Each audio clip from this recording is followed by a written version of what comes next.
موجودہ حکومت یونان نے 7 سالہ امیگریشن کا قانون بند کرنے کے حوالے سے جو بل نیشنل اسمبلی یونان میں پیش کیا تھا، اس بل پر آج ووٹنگ مکمل ہونے کے بعد موجودہ حکومت یونان کی تمام لیڈرشپ اور ان کی جتنی بھی اپوزیشن لیڈرشپ ہے، تمام میں بہت زیادہ تکرار ہونے کے بعد نیشنل اسمبلی یونان کی طرف سے کوئی بھی حتمی فیصلہ نہیں سنایا گیا، بلکہ نیشنل اسمبلی یونان اپنا حتمی فیصلہ آنے والے ہفتے میں یعنی کہ 9 ستمبر بروز منگل کو سنائے گی۔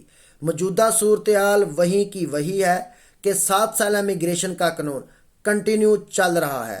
موجودہ حکومت یونان نے آج نیشنل اسمبلی یونان میں یہ بات بھی واضح کر دی کہ ہم 2025 سے پہلے ایک نیا قانون لے کر آ رہے ہیں۔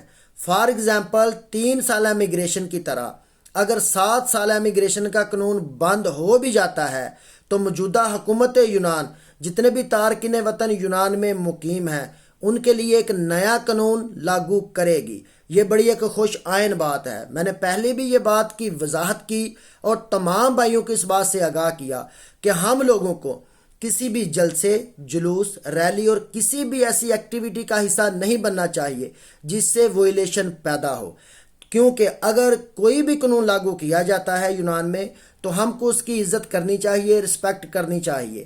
اور جتنے بھی تارکین وطن یونان میں مقیم ہیں، نہ کہ بس پاکستانی، کوئی بھی قانون لاگو ہونے کے بعد تمام کمیونٹی کے لوگ، تمام تارکین وطن پر وہی قانون لاگو ہوگا جو کہ پاکستانیوں پر ہے یا دوسرے ممالک کے لوگوں پر ہے۔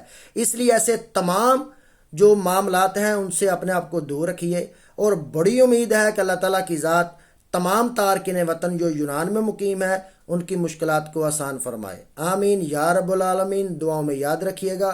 جزاک اللہ خیر۔